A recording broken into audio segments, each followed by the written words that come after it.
I, Barbara Walters, woke up in my Manhattan apartment as the morning sun streamed in.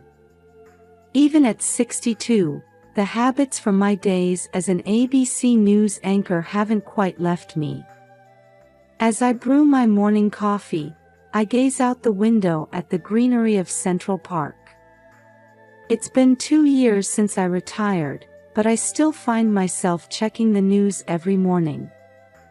It's Taylor's day today, I smile to myself.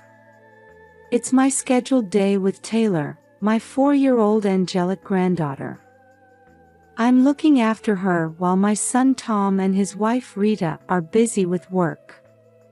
Sitting at the dining table, nibbling on toast, I reflect on Tom and Rita's recent family situation.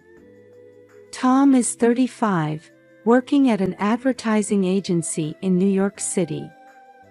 He's passionate about his work, always searching for new ideas. Rita, 33, teaches at an elementary school in Brooklyn. They both lead busy lives, but lately, I've noticed they seem somewhat tired. And then there's Taylor. Thinking about her makes my heart clench. Taylor has a mild developmental disability, with speech delays and social issues. She was diagnosed a year ago. Since then, Tom and Rita have been desperately searching for special support and therapy programs. Oh, I wish I could do anything for that child, I sighed deeply. The problem is the cost of support. Much of it isn't covered by insurance, and Tom and Rita are struggling financially. With the recession in the advertising industry, Tom's salary hasn't increased, and Rita's teacher's salary isn't enough. I know they're doing their best to manage, but the truth is, their debts are growing. I've offered financial assistance several times, but Tom has refused. We'll manage on our own, Mom. Don't worry, he says, and it breaks my heart every time. Tom always tries to put on a brave face for me. It must be his father's pride. I want to do something for Taylor. But I don't know how. Is there a way to help without hurting Tom and Rita's pride? This dilemma weighs on my mind daily. Looking at the clock, I realize it's almost time for Taylor to arrive. I hurry to get ready and start tidying the living room. I set out Taylor's favorite toys and prepare games to aid her development. The doorbell rings, and when I open it, Taylor jumps in with a beaming smile. "Grandma," she exclaims. Seeing that innocent smile makes all my worries disappear. "Welcome, my angel," I say, embracing Taylor. Grateful for the day ahead with her, I make a silent vow. I'll make sure you and your parents are happy. Somehow, I'll find a way. Reassuring myself, I take Taylor's hand and announce the start of our fun day together. 2 weeks after that enjoyable time with Taylor, our family decided to have a barbecue in a park near Lake George on a Sunday. Tom had suggested, "Let's spend some quality family time together." There was an unusual brightness in his voice. He must want to relieve some of the recent tension. We left Manhattan early in the morning. In the car, Taylor was humming excitedly. Seeing her like this, I felt relieved inside. She's usually a woman of few words, but today she seems to be looking forward to it. "Hey, Taylor. I wonder what kind of fish we'll see today?" Rita gently asks. "Fish. Big ones. Taylor replies. At that moment, the car was filled with a warm atmosphere. After about a 3-hour drive, we arrived at our destination. The clear surface of Lake George spread out before us, with the surrounding trees swaying in the wind. The air was crisp, a completely different world from Manhattan. Taylor can play freely here, I said aloud without thinking. Tom answered while unloading the luggage from the car. Yes, that's right. It's been a while since I've done something for the family. I hope Taylor enjoys it too. I felt a bit uneasy about his words. Family time. It sounds almost like a duty. But I suppressed that feeling and responded with a smile. Yes, it's going to be a fun day. As we started preparing for the barbecue, each family member took on a role. Tom was in charge of starting the fire, Rita was setting the table. I started preparing the ingredients. Taylor was picking flowers on the nearby grass.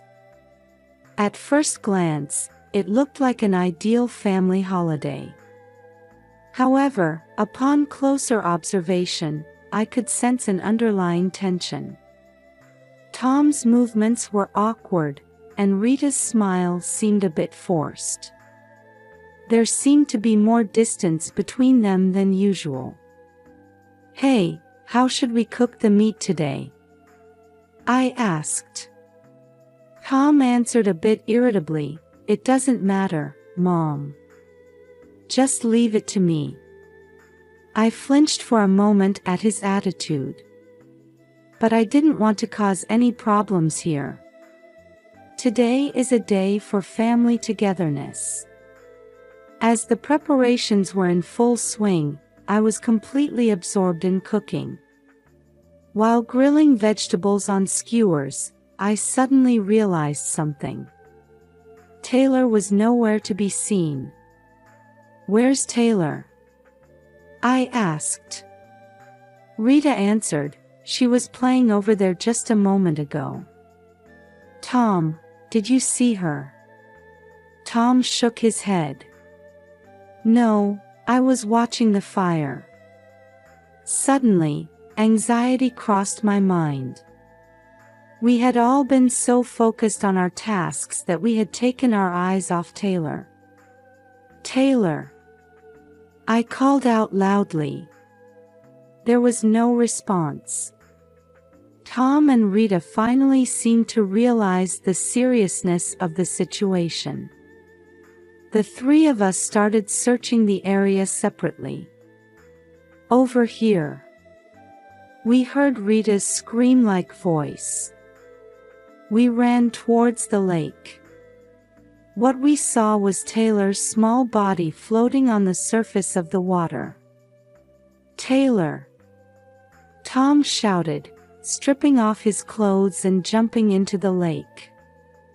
Rita and I could only watch anxiously from the shore.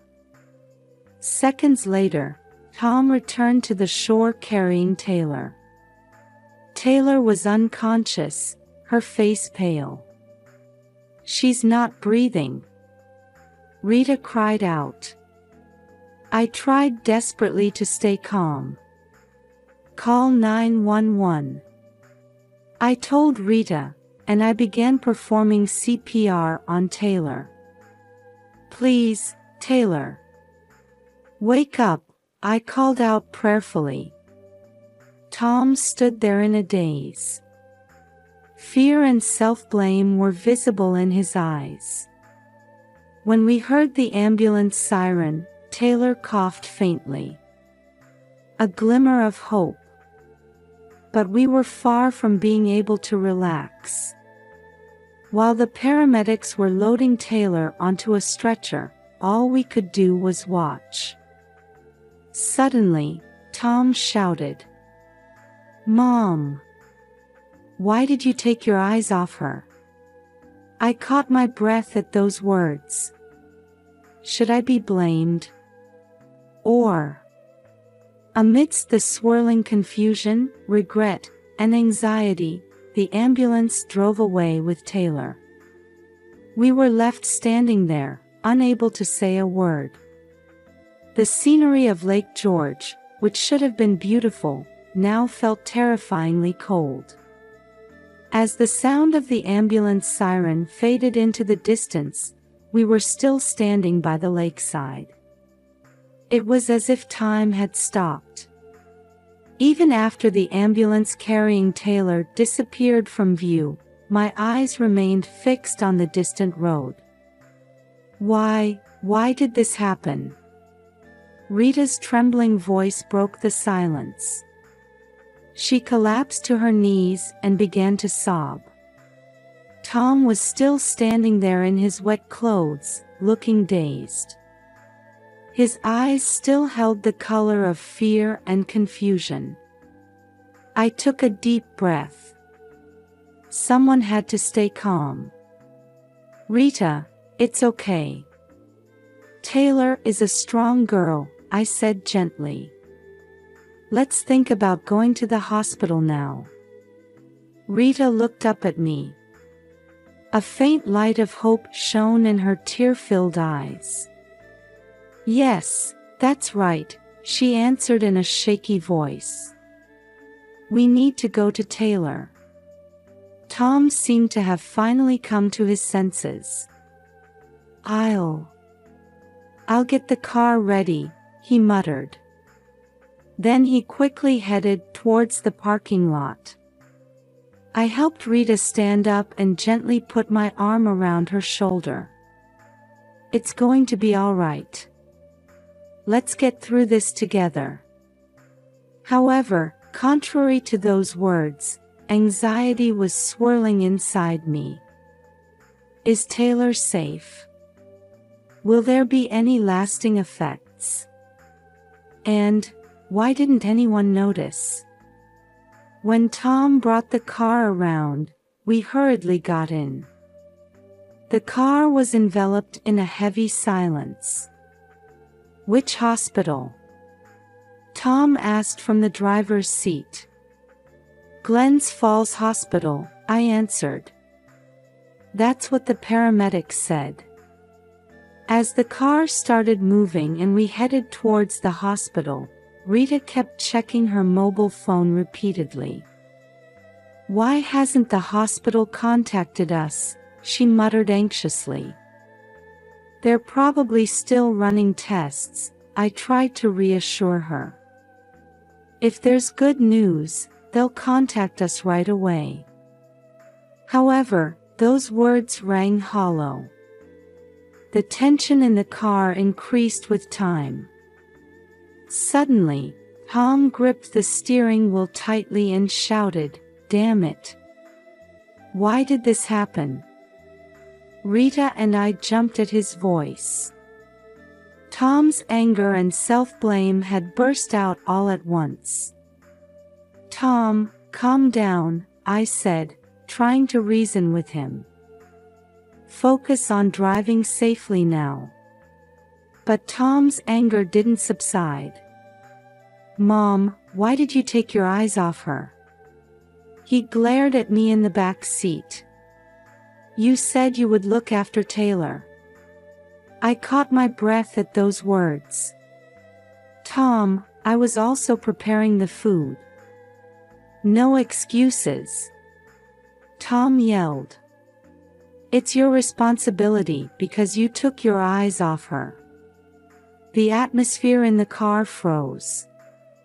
Rita looked at her husband with a surprised expression, and I was at a loss for words. Tom, Rita said in a small voice. It's everyone's responsibility. None of us were paying attention to Taylor. However, Tom wouldn't listen. No, Mom said she would watch her. We're busy with work, but Mom has free time. Those words sent a pain through my heart. Tom, that's not. Suddenly, The car came to an abrupt stop. We had arrived at the hospital parking lot. Tom got out of the car and turned to Rita. "We'll go alone." "Mom, you go home." "But, Tom." Rita hesitated. "Just do it." Tom shouted. "That's enough. If Mom is there, our position as parents." He swallowed his words, but their meaning was clear. My presence might call into question their qualifications as parents. Rita looked at me apologetically. "Barbara, I'm sorry. But..." "I understand," I answered quietly. "Let me know how Taylor is doing when you find out." Tom and Rita hurried towards the hospital entrance. I was left alone in the car. Watching them disappear into the hospital through the window, I let out a deep sigh. More than anger or sadness, only emptiness remained. And then, I made a decision. For Taylor's sake, I must uncover the truth, I thought to myself. Left alone in the parking lot of Glens Falls Hospital, I was stunned for a while. However, thinking about Taylor, I couldn't just sit still. I got out of the car and headed towards the hospital entrance.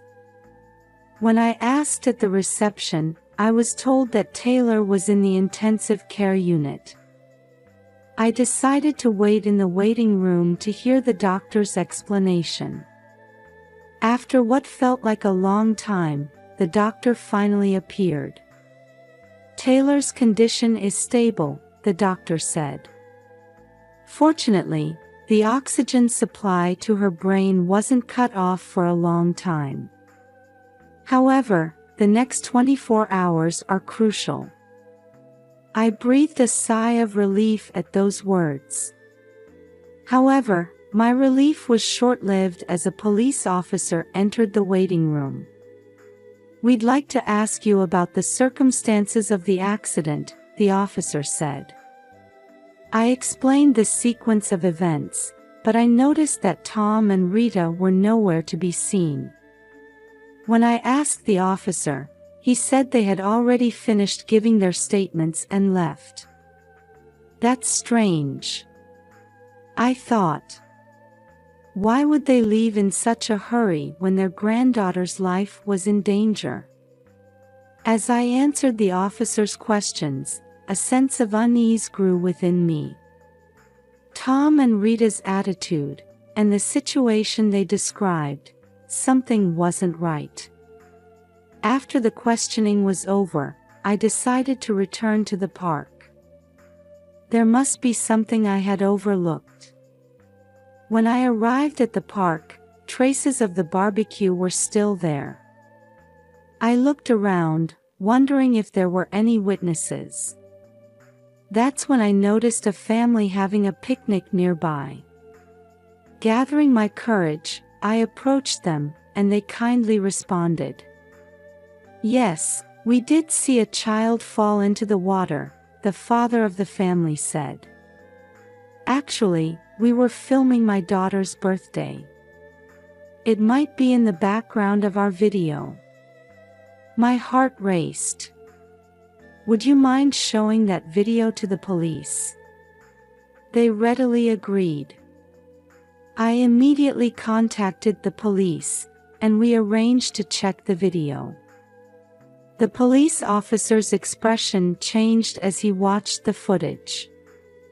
This is an unexpected development. I was also shown the video. What it showed was Tom leading Taylor close to the river. It wasn't an accident. It was intentional. I was speechless with shock. The police officer seized the video as evidence and said he would conduct further investigation. In a daze, I returned to my home in Manhattan. My mind was in turmoil, and my heart was filled with pain. Why would Tom do such a thing? The next morning, I was awakened by the sound of the doorbell. It was the police. "We found new evidence," the detective said. "We'd like to talk to you about the contents of the video." I led them to the living room and listened to the detective's words with bated breath. "We've analyzed yesterday's video in detail," the detective began. "What we found is that this wasn't just an accident." The detective took out a tablet and played the video. The clearer footage showed Tom leading Taylor by the hand to the river and gently pushing her. Why? I was at a loss for words. Furthermore, when we checked your family's bank records, we found that there have been large debts recently, the detective continued. And Taylor had a high-value life insurance policy. At that moment, all the pieces fell into place. Financial distress, Taylor's medical expenses, and insurance fraud. "I can't believe it," I muttered. Just then, I heard the sound of the door opening. Tom and Rita had returned. I could see their faces turn pale. They froze when they saw the police in the living room. "What happened?" Rita asked in a trembling voice. The detective stood up and said to them, "Mr. Tom, Mrs. Rita. New evidence has been found regarding Taylor's accident." The blood drained from Tom's face. "What do you mean?" The detective showed them the video. While watching the footage, Rita let out a scream, and Tom collapsed into a chair. "Why?" I cried out in tears. "Why did you do this?" Tom covered his face with both hands and began to sob. We had no choice." Rita continued, "We couldn't pay for Taylor's treatment, the debts kept piling up. But to try to kill her," I said, my voice shaking. "We didn't mean to kill her," Tom shouted. "We just needed the insurance money. We only meant to hurt Taylor a little." But I was at a loss for words. I knew about the couple's financial situation, but I never imagined it would come to this. "Why didn't you talk to me?" I said, filled with sadness and anger. Rita answered, crying, "We were ashamed. Our pride got in the way." The detective quietly said, "Both of you will need to come with us to the station." Tom and Rita complied without resistance. As I watched them being taken away, various emotions swirled within me. Anger, sadness, and deep disappointment. Left alone in the room, I stared blankly out the window. The desire to save my family and the anger at their actions conflicted within me. However, one thing was clear. The strong determination that I must protect Taylor. I stood up and began preparing to go to the hospital. The road ahead would be difficult. But for Taylor's sake, and for the future of our family, I must continue to move forward. A few days after Tom and Rita's arrest, I was meeting with a lawyer. The trial of the two, charged with attempted felony and child abuse, was about to begin. "To be honest, Barbara, the situation is dire," the lawyer said. "The evidence is conclusive." I let out a deep sigh. I understand. But they are Taylor's parents. Isn't there any way to help them? The lawyer chose his words carefully. We'll do our best, but prison time is unavoidable. Right now, we should prioritize Taylor. Those words brought me back to reality. Yes, Taylor is the top priority now. The next day, an official from the New York State Child Protective Services (CPS) came to visit. We'd like to discuss Taylor's future, the CPS official said. Are you planning to put her in a facility? I asked anxiously. Well, the official hesitated a bit. If care by a blood relative is possible, we believe that would be best. Those words gave me hope. Would it be possible for me to raise her? That's definitely worth considering, the official replied. However, there will be a rigorous review process. For the next few weeks, I worked tirelessly to gain custody. Home visits, psychological evaluations, financial status checks. I cleared each process one by one. At the same time, Tom and Rita's trial was progressing. They pleaded guilty and asked for leniency. The court considered their financial hardship but also pointed out the severity of the crime. In the end, Tom was sentenced to 7 years in prison, and Rita to 5 years. When I heard the verdict, my feelings were complex. Their actions were unforgivable. But they, too, had been suffering. About a month after the trial ended, I received a call from CPS. Barbara, after our review, we've decided to grant you temporary custody of Taylor, they said. I couldn't help but cry at those words. Thank you. I'll do my very best to raise Taylor. However, the CPS official added, but regular supervision and reports will be necessary. And please understand that there may be a reevaluation depending on the situation after her parents are released. I nodded deeply. This wasn't an end, but a new beginning. As I prepared to welcome Taylor, I renewed my determination to provide this child with a safe and loving environment, and to act as a bridge, hoping that one day the whole family could heal and reconnect. It won't be an easy journey, but for Taylor's sake, and for the family's sake, I was prepared to give it my all. Our new life with Taylor began in my Manhattan apartment. The first few weeks were challenging as we adjusted, but gradually a new routine took shape. Grandma, are we going to the park today? Taylor asks with a smile at breakfast. Let's see, we'll go in the afternoon. Remember, we have a doctor's appointment in the morning, okay?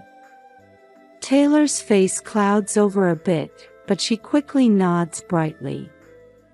Okay, I understand. The regular therapy at the Child Mind Institute was having a remarkable effect on Taylor. Her language skills were improving, and she was gradually developing social skills. I was changing too. I started volunteering at the New York Foundling, supporting children in similar situations. Barbara, your experience is inspiring many people, a staff member at the facility told me. Indeed, the journey is challenging.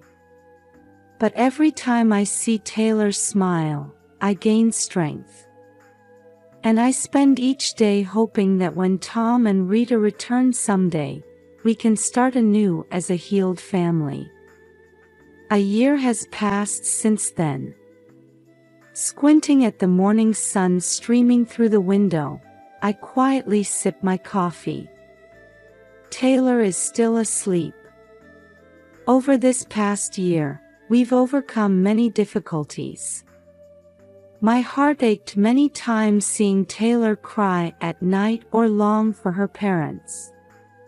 But gradually, she regained her smile, and now she started attending kindergarten.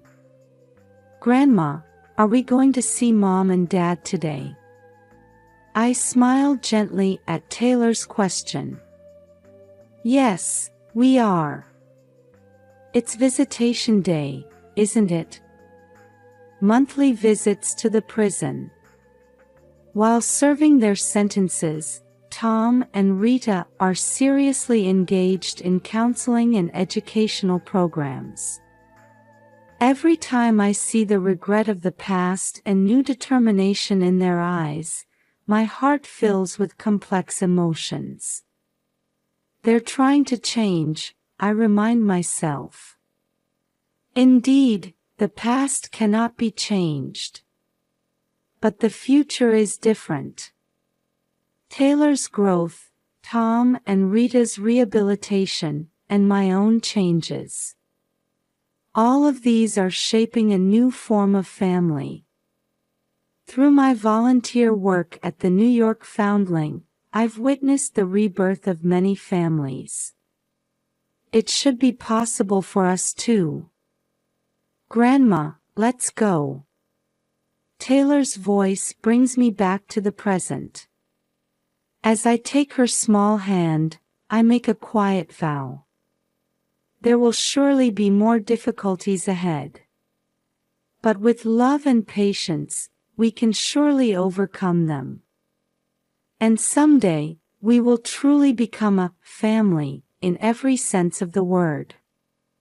Dreaming of that day, we step out into a new day.